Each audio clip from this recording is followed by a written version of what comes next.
Does your GoPro audio suck? Because mine does. And I've been figuring out 16 different ways to make it sound right, and none of them worked.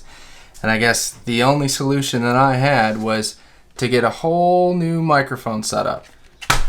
So let's walk through and see what that looks like to then help you guys with your audio problems. How was that, honey? Sounded good to me. Okay.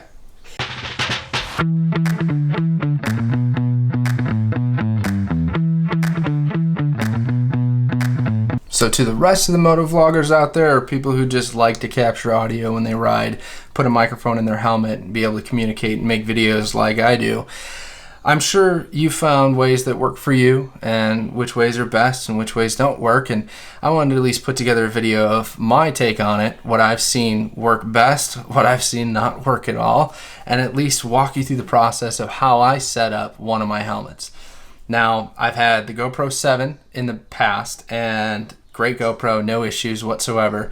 And I upgraded to the 9 with the Media Mod on it, and I also put some ND filters on there to just make it look a little bit better.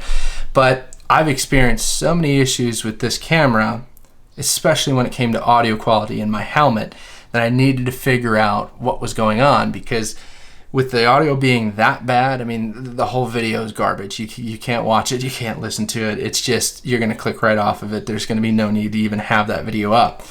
So let me walk you through the steps of what microphone I use, where I got it, how to put it in the helmet, and what are some of the settings that you need to use on your GoPro Hero 9 to get the best audio quality. Let's look at some quick examples of what I'm talking about. We've got old audio.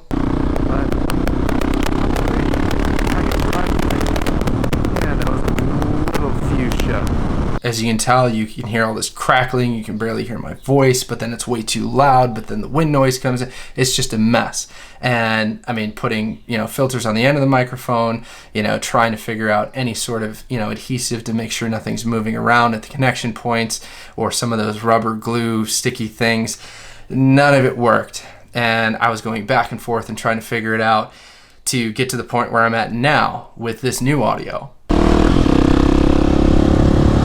They would stop and ask all the time, be like, there's no way this 19-year-old kid wanted a 71 Datsun 240Z. And with this new audio, what I figured out is it came down to the microphone itself. It's not the connections, it's not the GoPro. Settings, sure, there's a few that I would suggest turning off or turning on in that sense. But other than that, it came down to solely the microphone. And the one I use is this one. It's a Hammer notebook microphone, and essentially the reason why this one is the best, let's see, I have it around here somewhere, and the reason why this one is the best is because it's not very hot. Now, usually hot microphones pick up a ton of sound, a ton of quality. If it's on your shirt, if it's far away, if it's, for this example, on my camera, it's great because you can pick up those small details, you can see the changes, you can manipulate the sound. But in reality, these are pretty much right next to your face. So you don't want it to pick up every small detail because it'll just blow it out of proportion.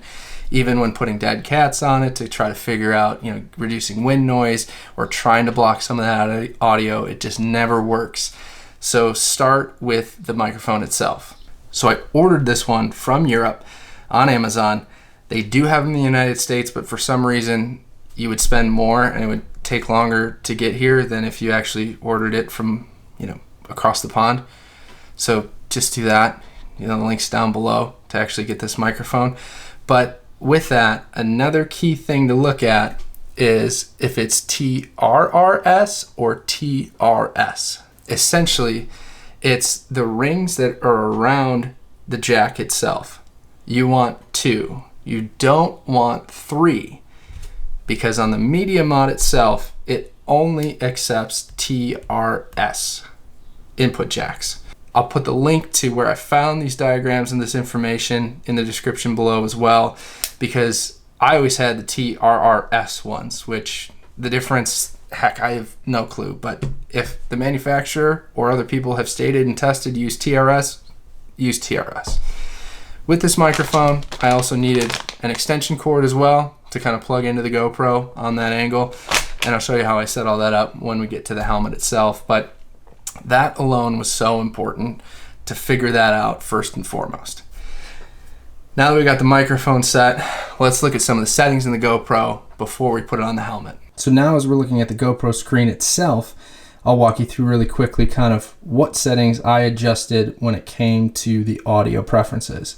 So I'm going to click down at the bottom, go to my preset for cinematic, what I use when I ride, go all the way past the Pro Tune area and come down to raw audio.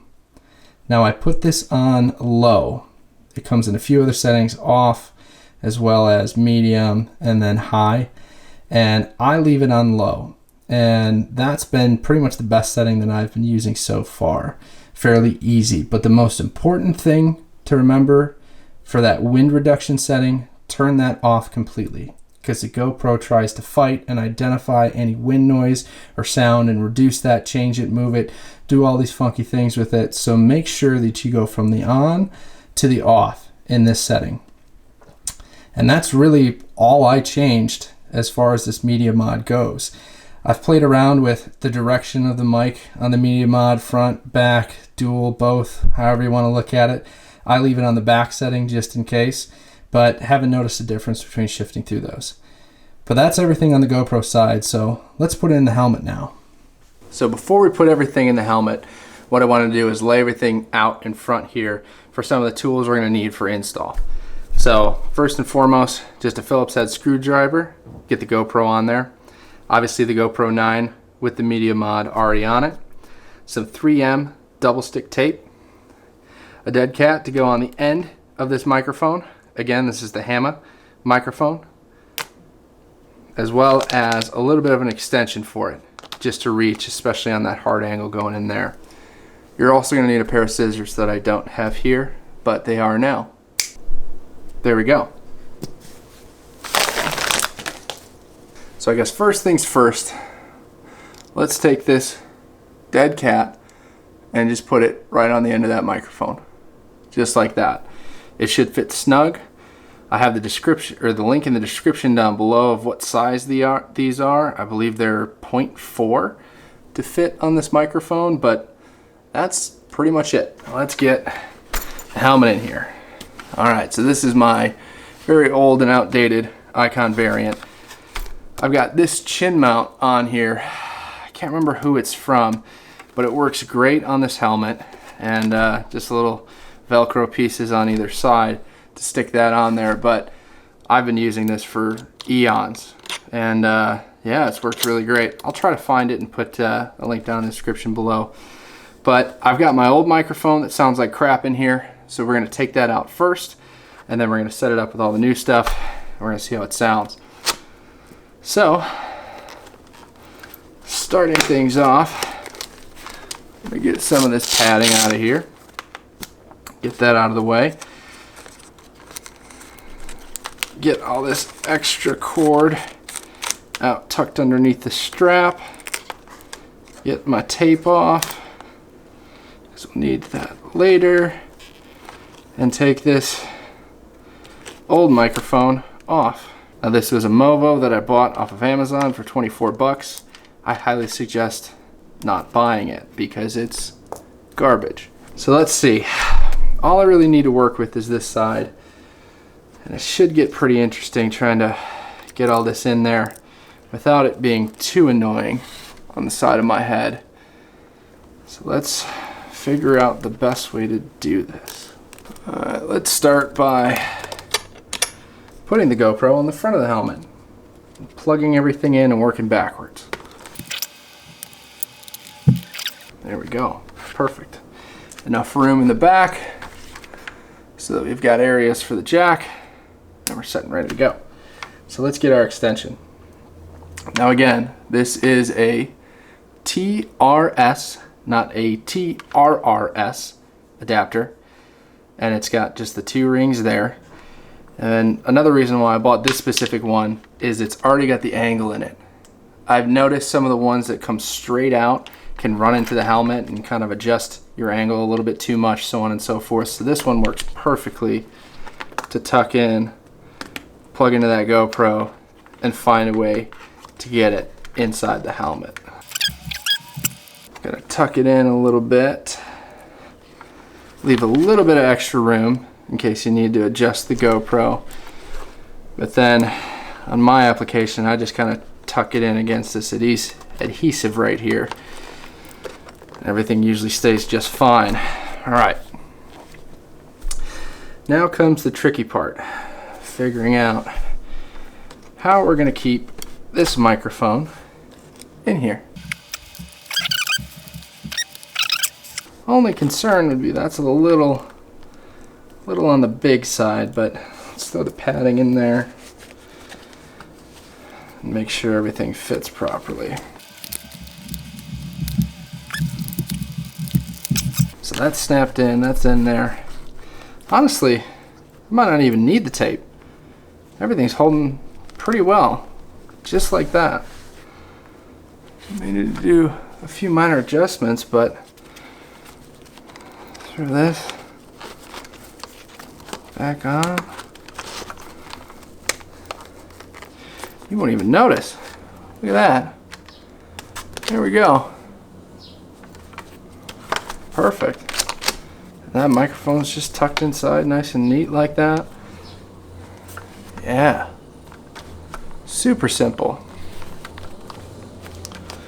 Well, I guess the last test here is to go and ride.